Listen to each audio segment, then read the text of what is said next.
Hey there, I'm Dan. I'm Maria. We are worship leaders. We are married. We've been leading worship together for over 10 years.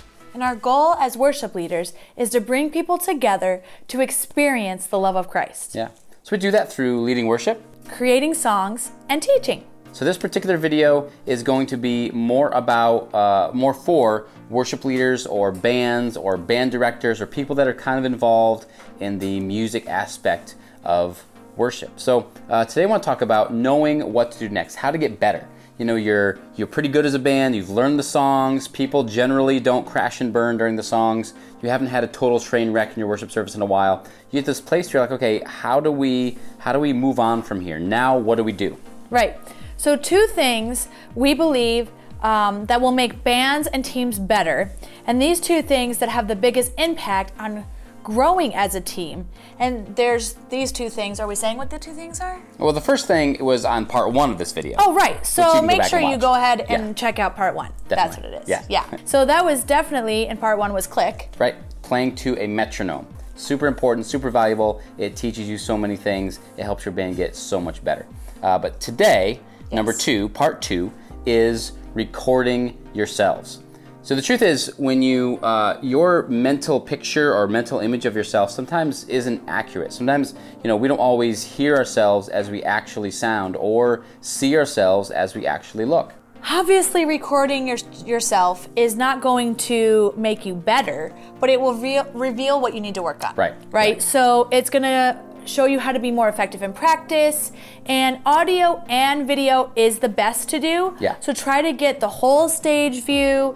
You know, it doesn't have to be anything fancy. No. Yeah. Just use a cell phone. That video is fine, but make sure that you can see everybody. Everyone is in the picture, and that way you're gonna really be able to see how your band sounds, see and hear how your band sounds, what they look like, how they're acting on stage, they're presenting themselves on stage. Yeah, I would recommend sitting down with a video and watching it with your team. I've done in the past, maybe if the band is, it's hard to get the band together, you know, more than once a week. Sometimes just sending it out in an email, having everybody just watch it on their own. But if you can sit down together and watch it together, that can be really valuable.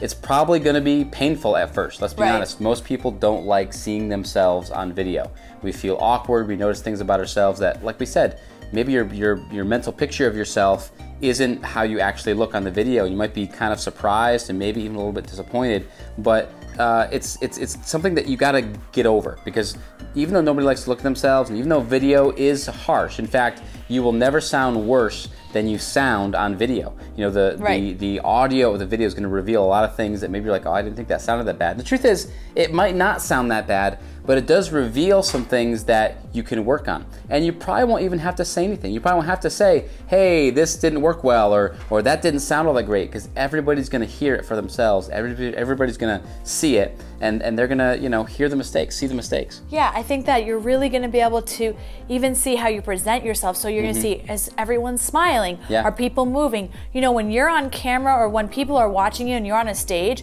you need to be bigger in your movements. It's true. You need to be bigger in your smiling. I think that's something that I really struggle with. I really think that I'm smiling, we record it, and I look back and it doesn't even look like I'm smiling. I'm like, no, I was smiling, and it's so frustrating. Yeah. And so, you know, a lot of it has to do with your facial expressions, and you know, it's like if you're like this and you're smiling, and then if you're like this and you're smiling, it's a big difference, right? With the eyebrows and all of that stuff. So I mean, there's just little things that you can look for, and you don't want to necessarily look fake when you're leading worship, but the fact is that it's going to bring attention to yourselves and see, and the band's gonna see, oh man, I look dead up there, or man, I hit that wrong note every time when we played that song, and it's just gonna kind of, you know, you're not gonna have to try to convince your band of anything. You're not gonna have to try to convince yourself, because you're gonna hear it and you're gonna say, I know what I need to improve on.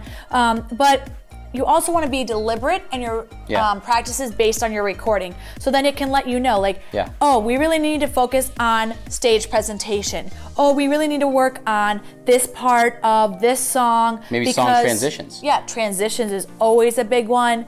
You don't want to leave people, you know, waiting Wondering what's going on. Yeah. You know, you might think, oh, it was just a short time. Even if it's 10 seconds or 20 seconds, that's a long time when you're just standing down there. Things like that. I mean, it really will help you be able to hone your craft and really get better at it, because you're going to be able to see it and visually see it, and you know, audibly hear it and see, okay, this is definitely something we need to do better on. And then you can also be encouraged by it, because then you can see, as you record week to week, right, you're going to see your improvements. See how you got better. And I think, you know, sometimes people get freaked out. They think like, well, this isn't a show.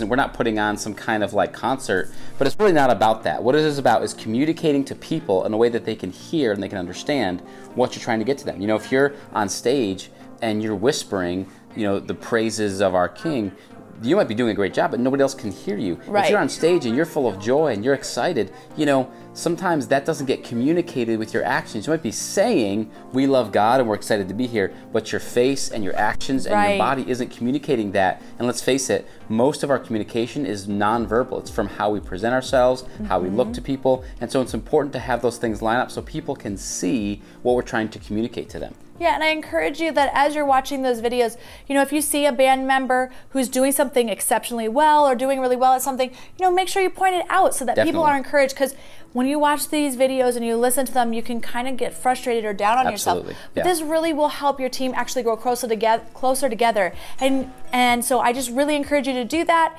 and be deliberate.